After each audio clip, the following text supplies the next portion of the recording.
यदुनंदन राणा जी, आपका बहुत बहुत स्वागत है। जी धन्यवाद। आप कृषि वैज्ञानिक, कृषि सलाहकार है, जो किसानों की सेवा तो कर ही रहे हैं और वीडियो के माध्यम से भी जो आप किसानों की सेवा कर रहे हैं, इसके लिए हमारा चैनल आपका बहुत बहुत धन्यवाद देता है।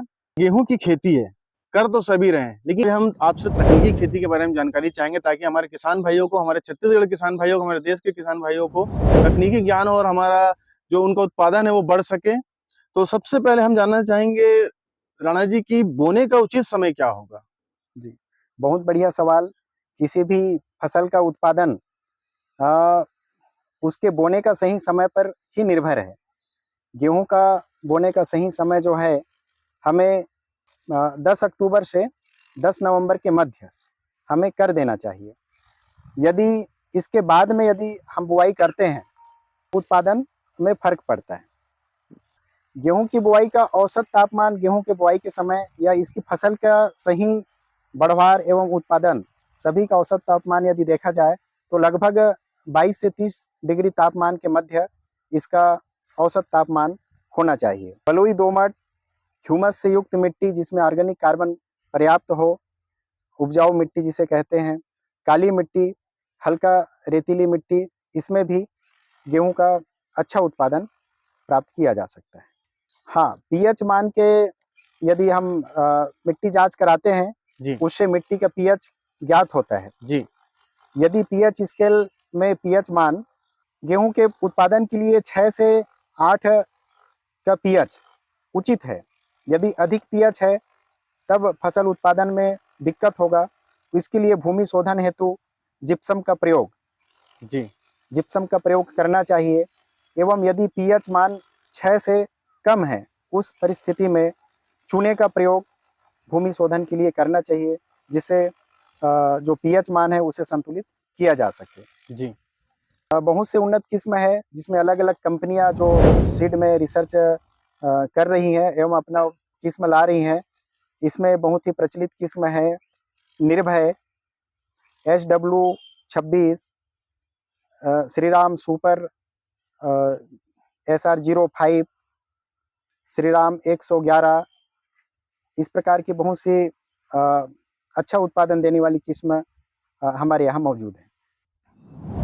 जब भी किसान भाई बीज खरीदने जाएं तब देखें कि बीज का उचित सोर्स से, सही माध्यम से ही खरीद करें। यदि निजी सेक्टर से बीज खरीद रहे हैं तो यह देख लें कि कहीं कोई पैकिंग में डुप्लीकेटिंग तो नहीं है। जो कंपनियों के जो वितरक होते हैं, अधिकृत विक्रेता से बीज खरीदना चाहिए एवं बीज की क्वालिटी को भी चेक कर लेनी चाहिए। किसान भाई को यहाँ तक भी चेक करना चाहिए कि जमाव करके भी बीजों को देख लेना चाहिए। अंकुरण का भी इसका जांच की अंकुरण क्षमता का जांच भी किसान भाई को कर लेना चाहिए। सड़ा एवं जिसमें घुन लग जाए ऐसे बीजों का चयन ना करें। स्वच्छ साफ बीजों का चयन करना चाहिए। खेत की तैयारी एक बहुत ही महत्वपूर्ण विषय है। चूंकि गेहूं एक रबी का फसल है, इसके पूर्व यदि उस भूमि पर अन्य फसल लिया जाता है, जैसे कि सोयाबीन या धान के बाद भी बहुतायत गेहूं का फसल लिया जाता है, उस स्थिति में पूर्व के जो फसल अवशेष है उसे मिट्टी में अच्छी तरह मिला देना चाहिए। अच्छी तरह मिला देने से तात्पर्य यह है कि वह डिकम्पोज भी हो जाए, मिला देने से नहीं होगा। इसके लिए डिकम्पोज करने के लिए यदि मिट्टी में नमी नहीं है तो हमें पानी पिलाकर उसे नम करना चाहिए एवं जुताई करके सभी फसल अवशेष को मिला देना चाहिए तथा साथ ही 25 से 30 किलो यूरिया प्रति एकड़ के दर से जुताई के समय ही छिड़काव कर देना चाहिए, जिससे बहुत बढ़िया से जल्द ही जो फसल अवशेष पूर्व के हैं वो गल जाएंगे। हाँ, इस समय किसान भाई यह भी कर सकते हैं, जैविक खाद यदि उनके पास उपलब्ध हो, फार्म यार्ड मैन्योर यदि गोबर की खाद, इस प्रकार की कुछ खाद उपलब्ध हो, या बायो फर्टिलाइज़र जैसे कि कंसोटिया, NPK कंसोटिया, एजेटोबैक्टर, इस प्रकार की जो बैक्टीरिया हो तो उसको भी गुड़ के साथ पानी में घोल कर साथ में पानी जब पिलाए तो उसमें डाल देना चाहिए, जिससे बहुत ही अच्छे ज़मीन में जो है बैक्टीरिया और ये सब चीज़ जा करके बहुत ही बढ़िया मिट्टी का संरचना बनाएंगे। गेहूं का अच्छा उत्पादन के लिए हमें बेसल खाद का कुछ मात्रा हमें जमीन की तैयारी के समय जुताई एवं जमीन को जब भुरभुरा करते हैं, रोटावेटर करते हैं, उसी समय हमें मिला देना चाहिए।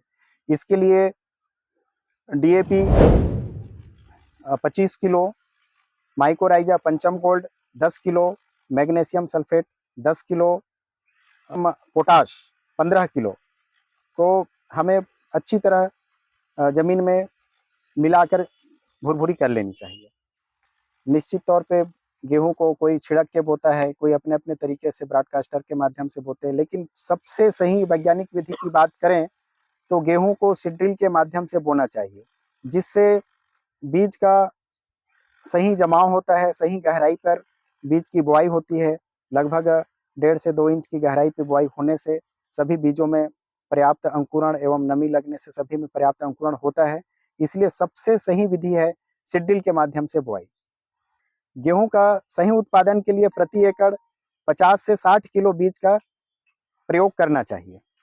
बीज उपचार के लिए जैसे कि वैक्सीनेशन ही है एक प्रकार से, इसलिए बीज उपचार अवश्य करना चाहिए।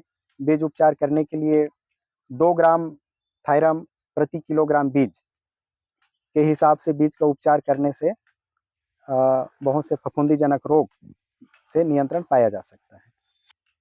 सीड ड्रिल से बुआई करने पर हम लाइन को बहुत बढ़िया मेंटेन कर सकते हैं। इसके लिए लाइन से लाइन की दूरी 25 सेंटीमीटर एवं पौधे से पौधे की दूरी 3 सेंटीमीटर से 5 सेंटीमीटर के मध्य रखना चाहिए। गेहूं की उन्नत खेती करने के लिए, अच्छे पैदावार लेने के लिए बेसल खाद को तो हमने जैसे पूर्व में आपको बताया, एवं जब हम इसे पलेवा करते हैं, जब भी हम पानी देते हैं 25 से 30 दिन में जब हम प्रथम पानी देंगे, उस समय हमें 25 किलो यूरिया, इसके साथ 5 किलो सल्फर का मात्रा हमें पहले पानी के साथ देना चाहिए। साथ ही साथ दूसरे पानी जब हम 60 दिन के अंतराल में करेंगे, उस समय भी हमें इतना ही मात्रा में 25 किलो के मात्रा में यूरिया का प्रयोग करना चाहिए। जी, गेहूं में मुख्यतः रस्ट की बीमारी होता है, जिसमें भूरा रस्ट है, पीला रस्ट है, एवं जब बालियां निकल आती हैं उस समय इसमें लूज स्मट एक बीमारी है, फंगल डिसीज है, इसका भी प्रकोप प्रायः देखा जाता है। जी, गेहूं की सिंचाई, गेहूं का सिंचाई हमें लगभग 5 बार करना चाहिए। अच्छा उत्पादन के लिए 5 बार सिंचाई आवश्यक है। एवं हमें जब हम गेहूं की करते हैं तो हम यह ध्यान रखें कि पानी खेतों में भरना नहीं चाहिए। यदि भर भी जाता है तो उसे लगभग वो 1 दिन में निकल जाना चाहिए, 24 घंटे के अंतराल में पानी सूख जाना चाहिए। इतना हमें सिंचाई करना है। अधिक सिंचाई से हमें नकारात्मक प्रभाव देखने को मिलेगा। गेहूं की खेती में प्रभावी रूप से खरपतवार नियंत्रण के लिए हमें प्री इमरजेंस प्रैक्टिस जो होता है उसका भी हमें प्रयोग करना चाहिए। प्री इमरजेंस खरपतवार नाशी का प्रयोग करना चाहिए। इसके लिए हमें पेंडेमेथिलीन 750 ml प्रति एकड़ की दर से हमें गेहूं बुआई के 72 घंटे के भीतर करनी चाहिए। जब भी हम इस दवा का स्प्रे करें तब जमीन में नमी अवस्था बनी रहे, इस चीज़ का ध्यान रखना चाहिए। एवं जब हम इसका स्प्रे करें तो आगे बढ़ते हुए ना करें, पीछे आते हुए करें, जिससे कि खरपतवार नाशी जो हम रसायन डाल रहे हैं उसका जो लेयर जो जमीन में बनेगा, जो खरपतवार को उगने नहीं देगा, वह लेयर टूटेगा नहीं और एवं बहुत ही प्रभावी नियंत्रण खरपतवार का होगा।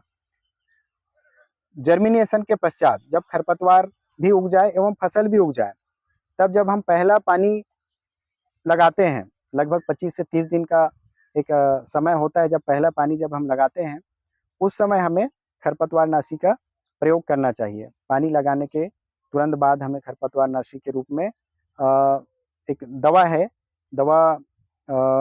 मेटासल्फ्यूरान 5% के साथ में सल्फोसल्फ्यूरान का एक कॉम्बिनेशन है, जो कि यूपीएल ब्रांड में टोटल नाम से आता है। इसका 16 ग्राम प्रति एकड़ की दर से स्प्रे करना चाहिए।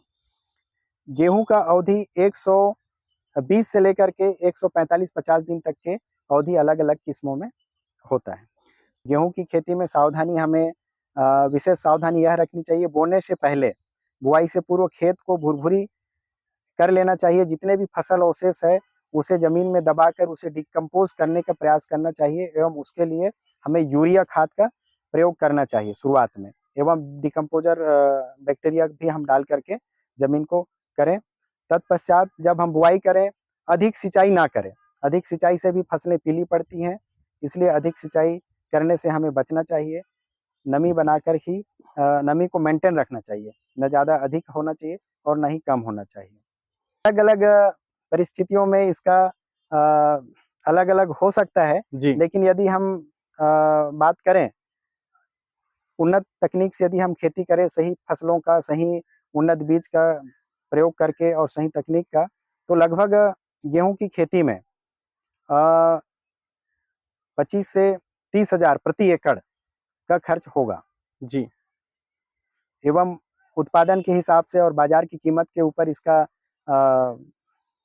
आमदनी निकाला जा सकता है एवं लगभग 30 से 35 हजार का आमदनी प्रति एकड़ किसान भाई आसानी से प्राप्त कर सकते हैं। उत्पादन 20 से 25 क्विंटल। जी।